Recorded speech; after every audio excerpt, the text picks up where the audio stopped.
नमस्कार दोस्तों, स्वागत है आपका हमारे इस यूट्यूब मंच पर। दोस्तों, बिहार की राजनीति में बहुत कुछ चल रहा है और जहां एक तरफ बिहार के मुख्यमंत्री नीतीश कुमार के स्वास्थ्य को लेकर खबरें फैलाई जा रही थी, वहीं नीतीश कुमार ने इन सब पर करारा जवाब दिया है और उन लोगों को जोरदार तमाचा, सांकेतिक तमाचा रसीद करने की कोशिश की है जिन लोगों ने उनके स्वास्थ्य पर सवाल उठाने की कोशिशें की। दरअसल अभी 2 दिनों पहले बिहार में आईजीएमएस इंदिरा गांधी आयुर्विज्ञान संस्थान नाम का एक अस्पताल है। उसकी एक नई बिल्डिंग का उद्घाटन हुआ। 6 मंजिला इस इमारत में नीतीश कुमार पहले तो ग्राउंड फ्लोर और फर्स्ट फ्लोर का निरीक्षण किए और उसके बाद सीधे लिफ्ट से चलने के आग्रह को दरकिनार करते हुए सीधे वो सीढ़ियों से चढ़ते हुए पहले फ्लोर से छठे फ्लोर तक, पहले माले से छठे माले तक पहुंच गए। उनके साथ चल रहे लोग भी बताते हैं कि कई सारे अधिकारी और डॉक्टर भी हांफने लगे, लेकिन नीतीश कुमार खटाखट खटाखट सीढ़ियां चढ़ते हुए चले गए। लोग भी उनकी इस फिटनेस को देखकर हैरत में थे। हालांकि नीतीश कुमार अपनी फिटनेस से चौंकाते रहे हैं। जिस वक्त कोरोना की लहर चल रही थी, पार्टियां वर्चुअल सम्मेलन कर रही थी, उस वक्त नीतीश कुमार ने आधा घंटा संबोधन की लोग उम्मीद कर रहे थे और तकरीबन 3.25 घंटे लगातार खड़े होकर वर्चुअल मीटिंग में पार्टी के लोगों को एक गिलास पानी पिए बिना भी संबोधित किया था। लेकिन 20 से 25 में फर्क है। 5 साल बाद भी अगर 5 फ्लोर पहले माले से छठे माले तक बिना लिफ्ट के नीतीश कुमार जा रहे हैं, तो यह संदेश किसको है? स्वाभाविक है, ये उन लोगों को है जो उनकी फिटनेस पर, उनके स्वास्थ्य पर सवाल उठा रहे हैं। लेकिन सियासत फिटनेस से ज्यादा कौशल पर निर्भर करती है। तो क्या नीतीश कुमार का कौशल भारतीय जनता पार्टी को बिहार में सिंगल लार्जेस्ट पार्टी बनने से रोक पाएगा? और क्या नीतीश कुमार का कौशल राजद और भाजपा दोनों को समय समय पर अपने हिसाब से साध कर चलने और संतुलन बनाने की जो कोशिश है, उसमें बीजेपी के एजेंडे को कामयाब होने से रोक पाएगा? ये बड़ा सवाल है। भारतीय जनता पार्टी के प्रदेश अध्यक्ष काबा काबा गाना तो गा रहे हैं कि बिहार में काबा, बिहार में नीतीश कुमार के राज बा। अब नीतीश कुमार के राज बा, ये बात वो कह रहे हैं, लेकिन नीतीश कुमार के राज अगला 5 साल बरकरार रही, ये बात वो नहीं कह रहे हैं कि अगले 5 साल तक भी नीतीश कुमार का राज बरकरार रहेगा। तो नीतीश कुमार इस खेल को बखूबी समझते हैं कि क्या बीजेपी उन्हें अपने ट्रैप में ले रही है। राष्ट्रीय जनता दल की जुबान बंद है और सबको आश्चर्य इस बात पर हो रहा है कि प्रशांत किशोर के मुद्दे पर जदयू हमलावर है और भारतीय जनता पार्टी चुप्पी साध कर बैठी है। ईडी भी उनके घर नहीं भेज रही है कि पैसे कहां से आ रहे हैं। ये तमाम चीजें रिफ्ट को बढ़ाती हुई दिखाई दे रही है। लेकिन क्या ये रिफ्ट गठबंधन टूटने की हद तक जाएगा, या फिटनेस दिखा चुके नीतीश कुमार क्या भारतीय जनता पार्टी को भी फिट कर देने की तैयारी में है? इन तमाम सवालों पर चर्चा के लिए सीधे हम चलते हैं ऋषि मिश्रा जी के पास। ऋषि जी, बहुत बहुत स्वागत है आपका। सबसे पहले ये बताइए कि अभी महज 48 घंटे पहले आईजीआईएमएस की जिस बिल्डिंग का उद्घाटन हुआ, 5 फ्लोर चढ़ने में हमारे आपके जैसे लोग हांफ जाते हैं। ये आदमी जो रोज योगा करता हो या रोज जिम जाता हो या कसरत करता हो या बहुत फिट हो फिजिकली मेंटली, ये उसी के बस की बात है। क्या आपको लगता है कि लिफ्ट में जाने के आग्रह को दरकिनार कर सीढ़ियों से जाने का फैसला, किस तरह से आप इसे देखते हैं कि ये नीतीश कुमार का ये मूव किसके मुंह पर जोरदार तमाचे की तरह दिखाई दे रहा है? देखिए, आप भी जानते हैं, पब्लिक डोमेन में भी है, कौन से वो लोग हैं जो नीतीश कुमार को लेकर एक नैरेटिव बना रहे हैं कि नीतीश कुमार शारीरिक और मानसिक रूप से स्वस्थ नहीं है। उनके स्थान पे किसी अन्य नेता को एनडीए का चेहरा बनाया जाए, किसी अन्य नेता को मुख्यमंत्री पद पे आसीन कराया जाए। ये पब्लिक डोमेन में कहने की जरूरत नहीं है। और नीतीश कुमार, मैं शुरू से इस बात को कहता आ रहा हूं कि नीतीश कुमार मानसिक शारीरिक रूप से स्वस्थ है, स्वस्थ नहीं बिल्कुल फिट है। एक दो ऐसे घटनाक्रम हो गए, उसको आप यदि डिकोड करके किसी के शारीरिक और मानसिक स्वास्थ्य से उसको जोड़ कर देखेंगे तो वर्तमान में जो सर्वोच्च संवैधानिक पद पे बैठे हैं देश के प्रधानमंत्री, वो क्या क्या बयान देते रहते हैं। फिर उनके लिए भी मान लिया जाए कि वो वो भी पैर छूते हैं, वो भी क्या कहते हैं उजुल बुजुल बयान देते रहते हैं। तो क्या कहा जाए कि आदरणीय प्रधानमंत्री मानसिक रूप से स्वस्थ नहीं है, शारीरिक रूप से स्वस्थ नहीं है। ये एक नैरेटिव बनाया जाता है, और नैरेटिव कौन बना रहा है? जो साथ में है, मुंह में राम बगल में छुरी, कहने की जरूरत नहीं है। और मैं आपको बता दूं, दिल्ली चुनाव के बाद मेरे एक नीतीश कुमार कैबिनेट के एक वरिष्ठ नेता से बात हो रही थी, वरिष्ठ मंत्री से, सॉरी, वरिष्ठ नेता और मंत्री भी हैं। तो मैंने उनसे पूछा कि दिल्ली चुनाव के बाद जिस प्रकार से बीजेपी को सफलता मिला है दिल्ली में, क्या इसका असर बिहार में भी होगा? क्या इसको लीडरशिप को लेकर बीजेपी आप लोगों पे दबाव बनाएगी?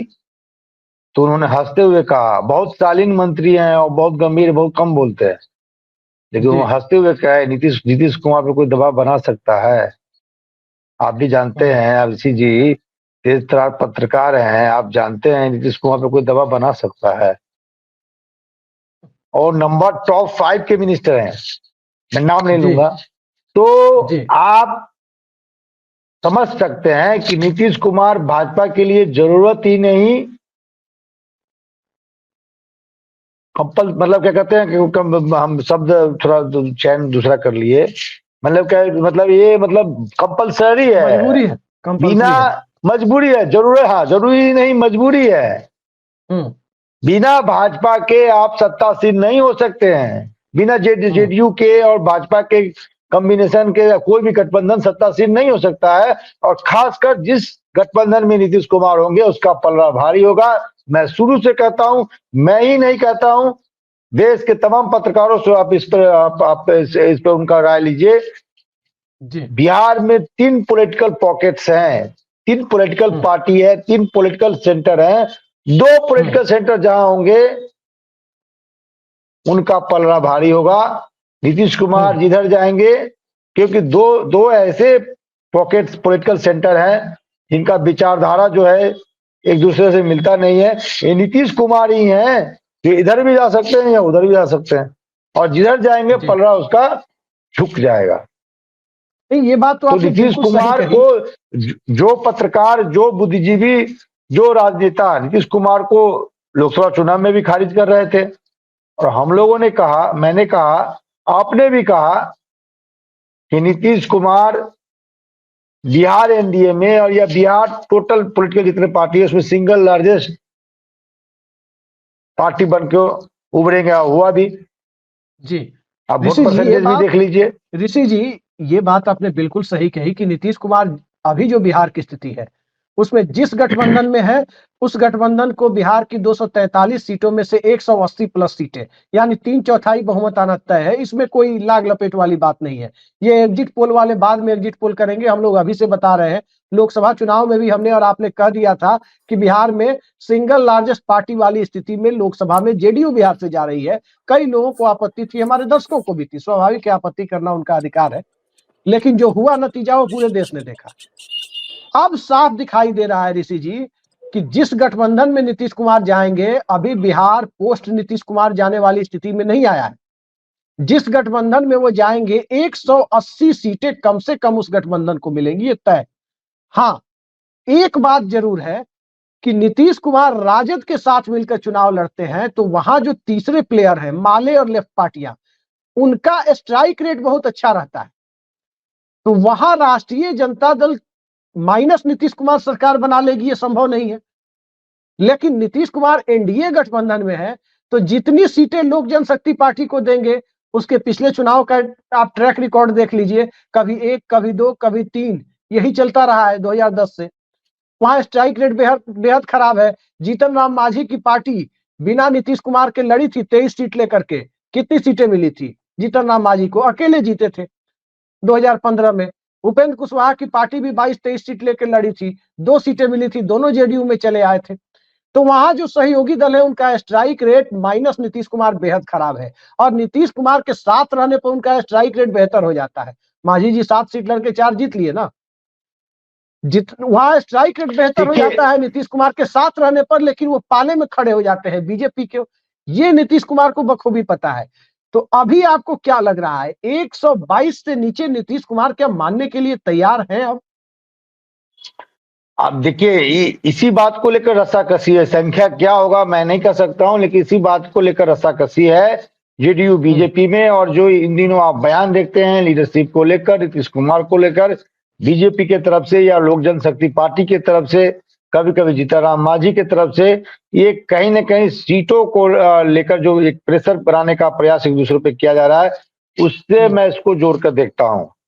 आप अमित शाह का बयान आपने सुना लीडरशिप को लेकर, उस कॉन्क्लेव में, आज तक के कॉन्क्लेव के में, या संजय झा के घर पे चूड़ा दही भोज के कार्यक्रम के दौरान उन्होंने जो लीडरशिप के लेकर जो बयान दिया, उसी संदर्भ से मैं इसको जोड़ के देखता हूं कि नीतीश कुमार ने एक रेखा खींच दी है कि इससे कम पे हम नहीं लड़ेंगे। तो उसी काउंटर में चेहरों को लेकर, लीडरशिप को लेकर एक कंफ्यूजन पैदा करना बीजेपी चाहती है, ताकि बीजेपी नीतीश कुमार पर प्रेशर बना सके। लेकिन नीतीश कुमार, आप जानते हैं कि ऐसे प्रेशर में कितने नीतीश कुमार आते हैं, आपने देखा भी है। तो कहीं ना कहीं बीजेपी भी ये जानती है, ठीक है दिल्ली में आप चुनाव जीत गए हैं, ठीक है, दो ऐसे राज्य थे जहां आप 14 से 24 के बीच में। ऋषि जी एक मिनट बताइए, वो क्यों प्रेशर में आएंगे? उनके पास तो दूसरा रास्ता भी ओपन है। ये बात बीजेपी भी जानती है कि दूसरा दरवाजा खुला हुआ है, तो क्यों प्रेशर में आएंगे? मैं वही चीज कह रहा हूं, नीतीश कुमार के पास पहले से ऑप्शन है। यदि नीतीश कुमार पे आप प्रेशर बनाएंगे लीडरशिप को लेकर, सीटों को लेकर, तो उनके पास ऑप्शन है। और भाई समान दोस्त जो लालू यादव है, वो पहले से तैयार हैं कि नीतीश कुमार आ जाए, कम से कम ना कुछ तो डिप्टी सीएम पद तो मिल जाएगा, कुछ महत्वपूर्ण मंत्रालय तो मिल जाएंगे। मतलब विपक्ष में बैठने से अच्छा है कि उनके पुत्र डिप्टी सीएम बन जाए। और हो सकता है नीतीश कुमार उस उम्र के पड़ाव में है, चर्चा में भी है कि उनको अपने बेटे को लॉन्च करना चाहते हैं। पार्टी की तरफ से भी दबाव है, सिर्फ नीतीश कुमार नहीं चाहते हैं, पार्टी की तरफ, पार्टी के जो कार्यकर्ता हैं, नेता हैं, जो नीतीश कुमार के वफादार हैं, वो चाहते हैं कि उनके पुत्र राजनीति में आए। तो ये ऑप्शन तो रहेगा, लालू यादव के साथ जाते हैं, तेजस्वी यादव के साथ जाते हैं नीतीश कुमार, तो ठीक है, चेहरा नीतीश कुमार होंगे कुछ कार्यकाल के लिए, कुछ टाइम पीरियड के लिए नीतीश कुमार मुख्यमंत्री रहेंगे। हो सकता है कि इस बात पे भी चर्चा हो कि तेजस्वी सीएम, निशान डिप्टी सीएम, और नीतीश कुमार केंद्र के राजनीति में। खैर वो तो विधायक दल की संख्या पर निर्भर करेगा। हाँ, तो ये तमाम चीजें हैं, तमाम चीजें हैं। मैं इसलिए इन चीजों को आपके सामने रखा हूं क्योंकि नीतीश कुमार के पास ऑप्शन है। तो नीतीश कुमार को कोई दबाव में लाना चाहेगा, ये संभव नहीं है।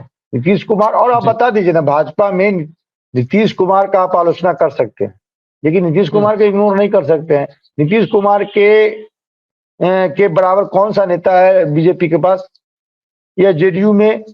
नीतीश कुमार के बाद कौन सा ऐसा नेता है जो पैन बिहार उसका इम्पैक्ट हो, एक सोशल ब्लॉक पे इम्पैक्ट हो, जो 5% वोट भी जोड़ सके? राजनीति में, लोकतंत्र में उसी का पूछ होता है, उसी का मान सम्मान होता है जिसके पास आधार होते हैं, जिसके पास विधायकों की संख्या होती है, जिसके पास सांसदों का समर्थन होता है। और लोकतंत्र में जनबल का जिस नेता को आशीर्वाद है, वही नेता है, वही चेहरा है जी। आप इतने बड़े पॉलिटिकल पार्टी हैं, मैं एक बात कर खत्म करूंगा।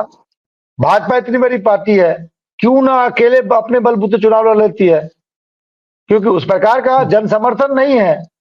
और मैजिक फिगर क्रॉस करने के लिए आपको कॉम्बिनेशन सोशल इंजीनियरिंग करना पड़ेगा, वो बिना नीतीश कुमार के संभव नहीं है।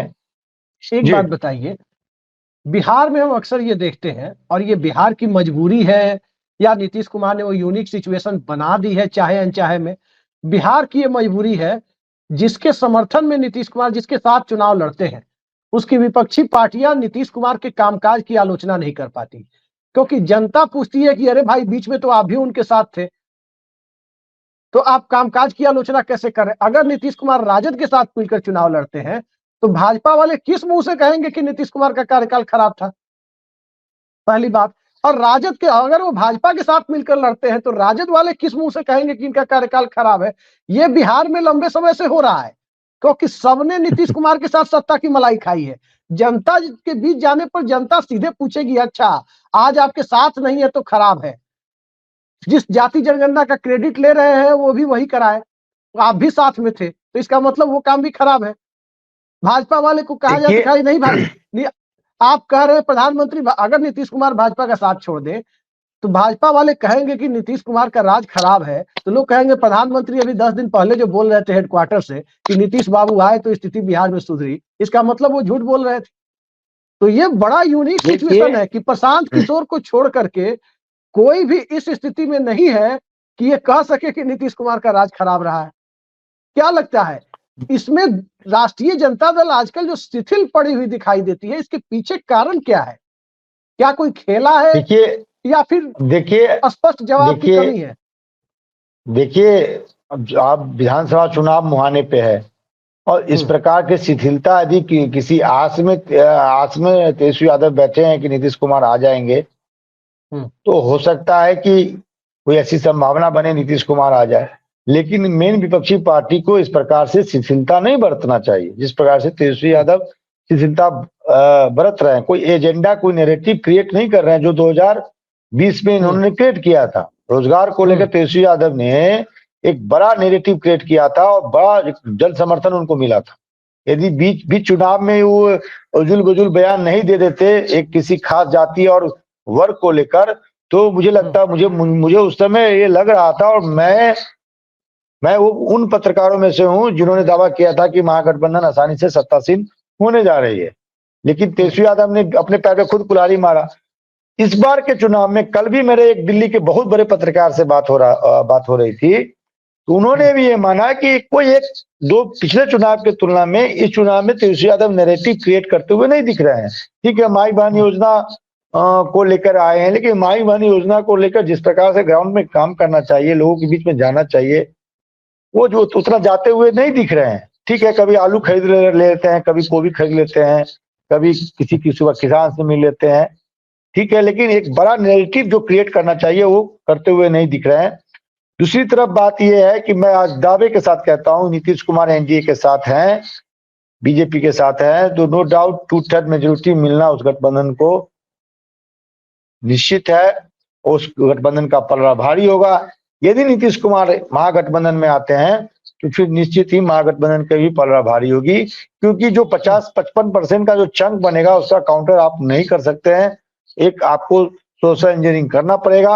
अब बीजेपी के पास ऐसा कोई नेता हमको दिखता नहीं है। ठीक है, पार्टी का अपना आधार है, अपना कैडर है, अपना वोट है, संघ का बैकअप है, लेकिन बिहार वह धरती है जहां भाजपा अभी तक अपने जितने भी उनके जो सफल ब्रह्मास्त्र हैं, सफल जो उनके जो अस्त्र हैं, उसका तमाम प्रयोग करके उन्होंने देख लिया है, फिर भी वो सफल होते हुए नहीं दिख रहे हैं जब तक नीतीश कुमार जैसे कोई पिछड़ा चेहरा उनके साथ नहीं जुड़ता है। तो नीतीश कुमार जरूरी नहीं, मजबूरी है भाजपा के।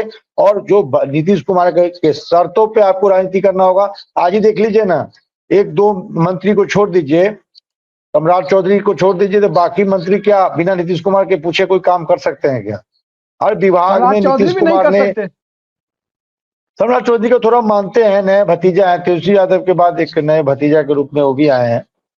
बाकी लोगों को देख लीजिए, अपने विभाग में एक चपरासी भी अपॉइंट नहीं कर सकते, वो भी नहीं कर सकते, सम्राट चौधरी भी नहीं कर सकते। जबकि नीतीश कुमार के पास विधायकों की संख्या कितनी है? 42, 43 या 44 के आसपास होगी। तीसरे नंबर की पार्टी है। जो पहले नंबर की पार्टी है वो पिछलगुआ बना हुआ है किसका? जो तीसरे नंबर की पार्टी है। आप अब मैं जो लाइन कहने जा रहा हूं उससे पूरा आप समझ लीजिए। तीसरे नंबर के पार्टी का पिछलगुआ कौन है? जो नंबर 1 की पार्टी है विधायकों की संख्या के आधार पे। तो उस तीसरे नंबर की पार्टी में कितना दम है? जो नंबर 1 है वाली जो पार्टी है, उस तीसरे नंबर वाली पार्टी का पिछलगुआ बना हुआ है। आप समझ गए, पूरा मामला क्लियर हो गया जी। और मैं आज भी कह देता हूं, यदि राजद का भी विधायकों की संख्या यदि अधिक होती है, एक मैं हाइपोथेटिकल बात बता रहा हूं, यदि राजद के पास 75 विधायकों की संख्या है और वहीं नीतीश कुमार के पास 65 या 63 विधायकों की संख्या है, फिर भी सीएम नीतीश कुमार ही है। अच्छा, एक चीज बताइए ऋषि जी, बड़ा अच्छा सवाल आपने किया। 243 सीटें हैं बिहार में, 243 गुना 2 यानी दोनों गठबंधन से कुल मिलाकर 486 कैंडिडेट आएंगे, 486 कैंडिडेट। बीजेपी की कोशिश है कि किसी भी सूरत में विधानसभा में ऐसा गणित न बने चुनाव के बाद जिसमें राजद और जदयू मिलकर 122 के आंकड़े को छू रहे हो। ये बीजेपी के कई नेताओं ने व्यक्तिगत तौर पर मुझसे कंफर्म किया है। अंदर खाने नाम लेना उचित नहीं है, व्यक्तिगत तौर पर मुझसे कहा है कि जो महाराष्ट्र में कोशिशें हुई वही कोशिश है बिहार में कि राजद और जदयू मिल करके भी उतनी सीटें ना जीते। लेकिन जो बिहार का गणित है 250 से पौने 300 मतलब 250 से 280 के बीच कैंडिडेट तो ऐसे जरूर होंगे बिहार में जो राजद और जदयू के कैंडिडेट होंगे। ये भी क्लियर है, एम्पली क्लियर है। तो मैंने एक दो नेताओं से पूछा कि 250 से 280 के बीच में कैंडिडेट लालटेन और तीर पर चुनाव लड़ेंगे, फिर उनको आप कैसे रोक दीजिएगा 122 के नीचे आने से? 122 के नीचे ये दोनों पार्टियां मिल करके रुक जाए, ये कोशिश जो बीजेपी कर रही है, क्या ये सबसे बड़ी दिखाई देता है आपको? सबसे बड़ी बात यह है कि एनडीए में नीतीश कुमार तो रहना चाहते हैं, लेकिन सबसे बड़ी बात यह है कि बीजेपी के चाल चरित्र से नीतीश कुमार नीतीश कुमार बीजेपी के चाल चरित्र को समझते हैं कि साथ रहते हुए भी किस प्रकार से ये लोग दगा करते हैं। अब चर्चा ये है पब्लिक डोमेन में कि प्रशांत किशोर को बीजेपी नहीं खड़ा कर रखा है, खासकर उन सीटों पे जहां जेडीयू चुनाव लड़ेगी, और उस हिसाब से, उस समीकरण के हिसाब से ही प्रशांत किशोर उम्मीदवार उतारेंगे। आज के बिहार के अखबारों को आप उलट के देख लीजिए, जेडीयू ने जिस प्रकार से हमला बोला है प्रशांत किशोर पे, जनरली जेडीयू के जो प्रवक्ता हैं या जेडीयू के जो नेता हैं वो राजद पे हमलावर होते हैं। आज के जो मैं अखबार देख रहा था उसमें ये देखा कि जेडीयू के जो नेता हैं प्रशांत किशोर पे हमला बोल रहे हैं। तो क्या नीतीश कुमार को इस बात का भनक लग गया है कि ऑपरेशन चिराग जो 2020 में जेडीयू कैंडिडेटों के विरुद्ध अपनाया गया था, जिसमें बीजेपी की सहमति थी, क्या इस प्रकार का भी प्रयोग इस बार बीजेपी करने जा रही है? जी। और प्रशांत किशोर का बीजेपी से क्या रिलेशन है कहने की जरूरत नहीं है। उनकी शुरुआत ही जो आज वो आम से खास बने हुए हैं, उसकी शुरुआत गुजरात से ही हुआ है। नो डाउट अमित शाह से उनके अच्छे रिलेशन नहीं है, लेकिन नीतीश कुमार नरेंद्र मोदी से आज भी अच्छे रिलेशन है। अच्छा ऋषि जी, एक चीज हमें बताइए, एक चीज आप हमें बताइए। अभी हम लोगों ने चर्चा की कि किसी भी सूरत में 250 से 280 सीटों पर राजद और जदयू चुनाव लड़ेगी। अगर राजद जदयू का खुदा ना खास्ते बीजेपी की नीयत को नीतीश कुमार ने अच्छे से भांप लिया और खेला कर दिया किसी दिन, तो राजद और जदयू मिलकर 200 से 205 सीटों पर चुनाव लड़ेगी अगर एक साथ हो गए तो। यही समीकरण है, तो एकदम फ्लैट है कि दोनों अगर दो गठबंधन में लड़ेंगे तो 250 से 280 के बीच, और एक गठबंधन में आएंगे तो 200 से 205 के बीच। जी, संक्षेप में खत्म करते हैं चर्चा को तुरंत। जी, यही हम जानना चाहते हैं आपसे कि ये बताइए कि 200 सीटों पर जब ये आज चुनाव लड़ेंगे, अगर साथ होते हैं तो उस परिस्थिति में क्या 250 से 280 वाला स्ट्राइक रेट दोनों पार्टियों का होगा, या स्ट्राइक रेट 200 पर लड़के बहुत ऊपर चला जाएगा? आपने देखा है भाई, आपने पहले पूर्व में देखा है, जब जेडीयू आरजेडी और कांग्रेस ने मिलकर जब चुनाव लड़ा है तो स्ट्राइक रेट आपने देखा है, कहने की जरूरत नहीं है। और ये जो मंडल की जो राजनीति जब ये आएंगे उसमें कांग्रेस ऐड हो जाएंगे। कांग्रेस का इस बार इधर जो नैरेटिव है पिछड़ा संविधान बचाओ, जातीय जनगणना, तो उसको भी अधिक धार मिलेगा। और नीतीश कुमार को इस प्रकार की राजनीति सूट करती है। जी, तो ये यदि इस प्रकार का कोई डेवलपमेंट होता है बिहार में, नीतीश कुमार इधर आते हैं, मतलब महागठबंधन के फोल्ड में आते हैं, तो स्वतः वो पलड़ा भारी हो जाएगी। और क्या हम 200 से अधिक सीटें आ सकती है इस गठबंधन। इस बात को बीजेपी समझती है, गाय बगाए समय जो भी हो, लेकिन नीतीश कुमार के शर्तों को मानना पड़ेगा। आप ये बात समझ लीजिए। जी, आखिरी सवाल संक्षेप में जवाब। जेडीयू के लोग पूछ रहे हैं बार बार कि आखिर अंदर खाने कई लोगों ने मुझसे भी कहा है कि प्रशांत किशोर पर ईडी क्यों नहीं जा रही है, उनकी फंडिंग के सोर्स की जांच क्यों नहीं कर रही है? बीजेपी चुप है, जेडीयू हमलावर है। मैंने तो स्पष्ट कह दिया, नहीं जा रही है। प्रशांत किशोर के विरुद्ध किसी भी भाजपा नेता का बयान आप दिखा दीजिए, और आज जिस प्रकार से जेडीयू ने हमला बोला है प्रशांत किशोर पे, संकेत साफ है। और आपने कह ही दिया कि ईडी तमाम लोगों के यहाँ जा रहे हैं, छोटे छोटे विधायक के यहाँ चले जाते हैं, पूर्व विधायक के यहाँ चले जाते हैं, इनके यहाँ क्यों नहीं जा रहे हैं? फंडिंग कहाँ से हो रही है? पार्टी का कोई बैंक अकाउंट नहीं है, पैसा कहाँ से आ रहा है? लेखा जोखा क्या है? हिसाब किताब तो हो नहीं रहा है। दूसरी तरफ जेडीयू ने भी, जेडीयू कोटे से तमाम मंत्री, आप देख लीजिए, इन दिनों नीतीश कुमार ने सभी मंत्रियों को ये कर दिया कि भ्रष्टाचार से समझौता नहीं किया जा सकता है। और आपने देखा कि शिक्षा विभाग में सुनील कुमार को एक तरह से शांत, मतलब ये होता है ना कि मतलब ज्यादा दिखावा में भरोसा करने वाले मंत्रियों के में उनका नाम नहीं आता है, लेकिन जिस प्रकार से सुनील कुमार ने भ्रष्टाचार पे हमला बोला है, आप देखिए बेतिया के डीओ को कैसे शांत कर दिया गया। तमाम दबाव थे नीतीश कुमार के उस मंत्री पे, लेकिन उन्होंने बिना प्रेशर लिए उस भ्रष्ट अधिकारी के विरुद्ध कार्रवाई किया कि नहीं किया?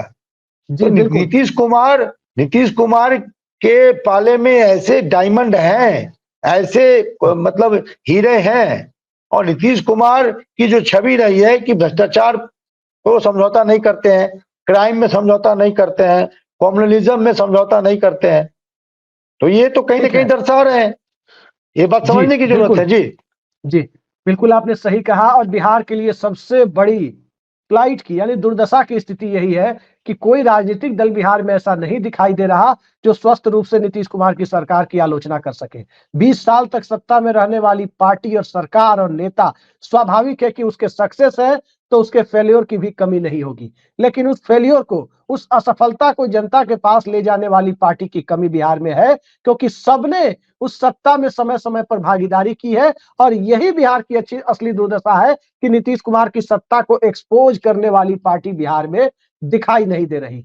कारण क्या है दिखाई नहीं दे रही, सभी जानते हैं, और यही नीतीश कुमार की ताकत भी है। और बिहार के लिए बदलाव होना चाहिए, सभी कह रहे हैं, लेकिन बदलाव नीतीश कुमार से बेहतर होना चाहिए। नीतीश कुमार से वैसा बदलाव नहीं होना चाहिए जो नीतीश कुमार के रिप्लेसमेंट की बजाय पूर्व से और नीचे ले जाए। दिल्ली में आज मैंने एक खबर पढ़ी कि दिल्ली में सत्ता तो बदली है, लेकिन इन्वर्टर की बिक्री कह रहे हैं लोग की बढ़ती जा रही है, कि पता नहीं है पावर कट तो ज्यादा नहीं होगा। खैर, पावर कट हो या ना हो, बिहार की सियासत में पावर कट और पावर सप्लाई, सियासी पावर सप्लाई और सियासी पावर कट एक ही आदमी के पास है, और वो 6 फ्लोर तक बिना लिफ्ट के चढ़ते हैं और फिटनेस पर सीधा सीधा जवाब देते हैं। एक बात तय मानिए, राजद और जदयू के कैंडिडेट की संख्या बिहार में 200 से ऊपर हर हाल में होगी, और ये संख्या 280 तक भी जा सकती है। थोड़े कहे को ज्यादा समझिए। सारी बातें ऋषि जी ने कह दी। बहुत बहुत धन्यवाद ऋषि जी आपका। बिहार की सियासत पर आप हमारे साथ जुड़े रहेंगे, चुनाव तक जुड़े रहेंगे, इसके लिए आपका विशेष रूप से आभार। नमस्कार।